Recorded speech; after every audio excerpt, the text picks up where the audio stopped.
Ada sebuah hadis Nabi SAW, hadis ini disebutkan oleh Imam Muslim di nomor 2128. Kata Nabi SAW, ada dua golongan penduduk neraka yang keduanya belum aku lihat.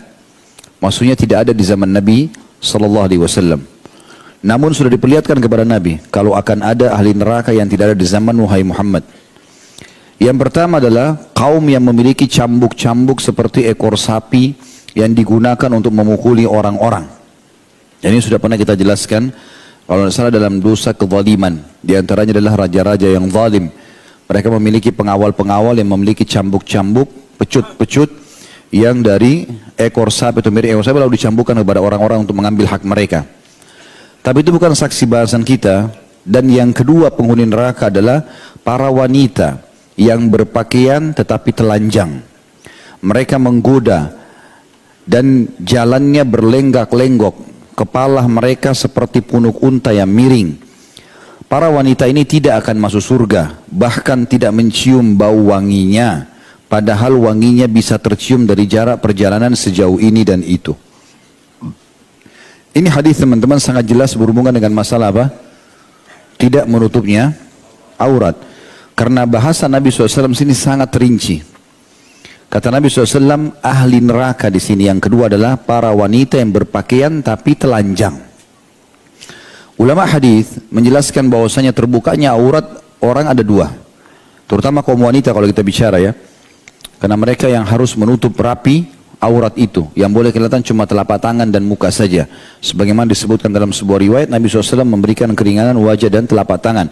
Tapi di sini Nabi SAW memberikan gambaran terbuka aurat selain kelihatannya tubuh yang tidak boleh diperlihatkan. Misal wanita hanya wajah dan telapak tangan. Kapan kepalanya kelihatan, lehernya kelihatan, dada, lengan, paha, perut. Semua ini berarti memamer aurat. Dan itu sudah umum, orang semua tahu ini. Tapi yang kedua banyak orang tidak faham. Bahwasanya termasuk membuka aurat adalah memakai pakaian tapi ketat. Yang pakaian itu akhirnya membentuk badan. Dan ini makna sabda Nabi SAW, para wanita yang berpakaian tapi telanjang. Bagaimana mempertemukan antara pakaian tapi telanjang? Maknanya adalah ketat sehingga membentuk poster tubuh tersebut. Kalau ada wanita jalan menggunakan celana ketat, walaupun warnanya celana itu biru kah, hitam kah, tetap orang bisa mengetahui, oh bentuk pahanya begini, bentuk betisnya begini dan begitu. Dia pakai baju kaos, pakai baju tapi ketat, maka terbentuklah dadahnya. Orang bisa tahu, oh lengkukannya seperti ini, oh seperti ini dan seterusnya. Maka ini yang dimaksud dengan sabda Nabi SAW. Apa kata Nabi SAW? Para wanita itu tidak masuk surga. Artinya kalau tidak sempat bertaubat, bahkan tidak mencium bau wanginya surga, padahal bisa tercium dari jarak begini dan begitu. Berarti kan di sini ada ancaman neraka enggak? Nah, menandakan membuka aurat adalah dosa besar. Juga teman-teman sekalian di dalam hadis yang lain diriwayatkan oleh Baihaqi, akan ada nanti di akhir umatku ini, di akhir-akhir zaman, para wanita yang berpakaian tapi telanjang. Di kepala mereka ada seperti punuk unta. Laknatlah mereka karena mereka itu terlaknat. Dan hadis ini disahihkan oleh para ulama. Artinya mereka akan menjadi penyebab fahisyah di tengah-tengah masyarakat. Karena kalau sudah keluar begini maka akan menggoda orang lain, gitu kan?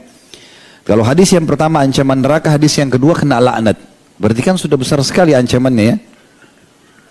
Dan teman-teman sekalian, ada bedanya antara orang yang berbuat dosa tapi dia sendiri dengan orang berbuat dosa terang-terangan. Ini yang berbuat dosa terang-terangan berbahaya. Artinya, kalau ada orang membuka auratnya tapi di halaman rumahnya, walaupun itu sebenarnya kalau ada laki-laki, dia tidak boleh gitu kan. Dalam rumah pun kalau ada laki-laki bukan mahram, dia harus tutup. Misalnya sama supir, misalnya sama ipar, kan itu semua bukan mahram. Ya, maka walaupun ada urusan, ada hubungan keluarga, tetap tidak boleh. Tapi kalau ada orang, misal dalam rumahnya, dia ketemu iparnya, juga dosa kalau dia buka aurat. Tapi ini masih mending dibandingkan orang yang sengaja keluar pamer di luar sana. Karena ini dianggap mujahir. Orang yang sengaja mengekspos dosanya.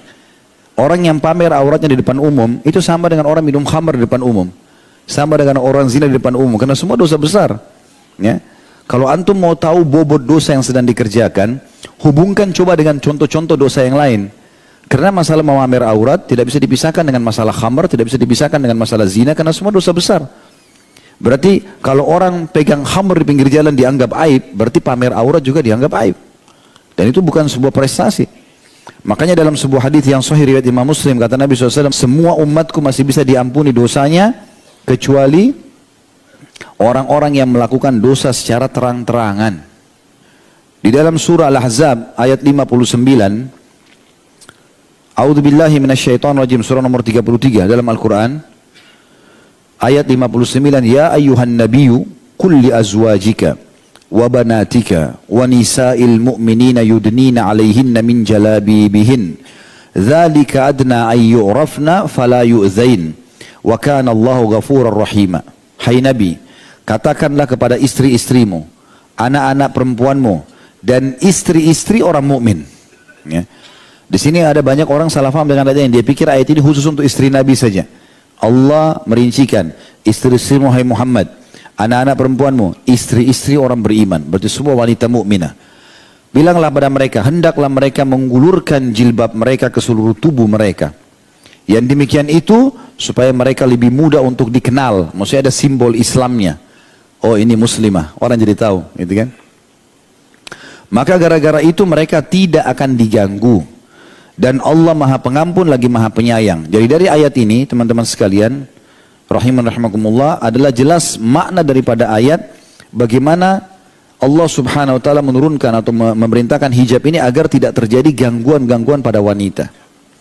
Kalau wanita itu tutup aurat, dia tutup dengan hijab segala macam, apalagi kalau lengkap Masya Allah dengan niqabnya, dengan cadarnya, ya tertutup semua, kira-kira apa yang akan menggoda lawan jenis? Orang juga kalau mau ganggu, misalnya ada laki-laki hidung belang mau ganggu, bingung dia. Ini cantik nggak ya? Dia ragu. Nanti sudah diperkosa ternyata jelek. Gitu. Jadi dia tidak, pakaian itu jadi penghalang bagi dia, ragu. Tapi kalau dasarnya perempuan itu memamerkan semuanya. Rambutnya sudah indah, kulitnya indah, matanya semua digodain, dibuka. Maka itu akan terbuka pintu-pintu fahisya. Maksudnya perbuatan mungkar ya, fahisya itu mungkar. Maka kata Allah SWT, dzalika adna alla yu'thain. Tujuan utama supaya mereka tidak diganggu. Ya. Allah bilang tentang masalah pentingnya kita menjaga pakaian, memakai pakaian yang rapi, tentu dengan menutup aurat. Dalam surah Al-A'raf juga, surah nomor 7 ayat 31. A'udzubillahi minasyaitonirrajim. Ya bani Adam khudhu zinatakum inda kulli masjid. Hai anak Adam, ambillah pakaian terbaikmu ke dalam masjid atau pada saat kamu pergi ke masjid. Subhanallah, terkenal peradaban dari zaman dulu. Kalau satu masyarakat itu dianggap modern, ya, maka di zaman dulu ya, sampai beberapa tahun terakhir saja, itu dianggap modern kalau pakaian-pakaian mereka tertutup. Sekarang misalnya contoh, orang dianggap itu modern pada saat dia menggunakan jas tertutup. Kemudian juga perempuannya mungkin menggunakan baju gaun yang besar, gitu kan. Berjalan waktu memang mulailah dipangkas, kelihatan ini, kelihatan itu gitu ya. Dan kebanyakan orang-orang yang terbuka itu dianggap primitif biasanya. Orang kalau masih primitif di hutan, tidak pakai pakaian, pakai cuma selembar kain, memang dianggap seperti itu. Jadi secara peradaban pun sebenarnya manusia mengetahui masalah itu. Para sahabat mengatakan ridwanullahi alaihim, meriwayatkan hadis Nabi SAW yang berbunyi, sesungguhnya kami dilarang bila aurat kami terlihat. Kata para sahabat, kami menutup aurat-aurat kami sehingga kami tidak memperlihatkan kecuali yang Allah bolehkan. Lalu kami menggunakan pakaian-pakaian yang terbaik yang bisa memperlihatkan bekas-bekas nikmat Allah pada kami. Karena Allah SWT suka melihat bekas nikmatnya. Maka kita pun kalau mengatakan menutup aurat dengan pakaian yang benar, yang bersih, yang rapi gitu kan. Yang sisi yang lain teman-teman sekalian, orang yang melakukan perbuatan ini, ya, memamer aurat, bisa menyeret pelakunya jauh dari syariat dan melemahkan imannya. Dan akhirnya membuat rasa malunya hilang. Ya. Kalau sudah sampai hilang malunya, maka sesuai dengan sabda Nabi SAW, "Idalam tastahi, fasna ma syi'ta." Kalau kau sudah tidak malu, buatlah semaumu. Dan kata para ulama, malu dimulai daripada menutup aurat.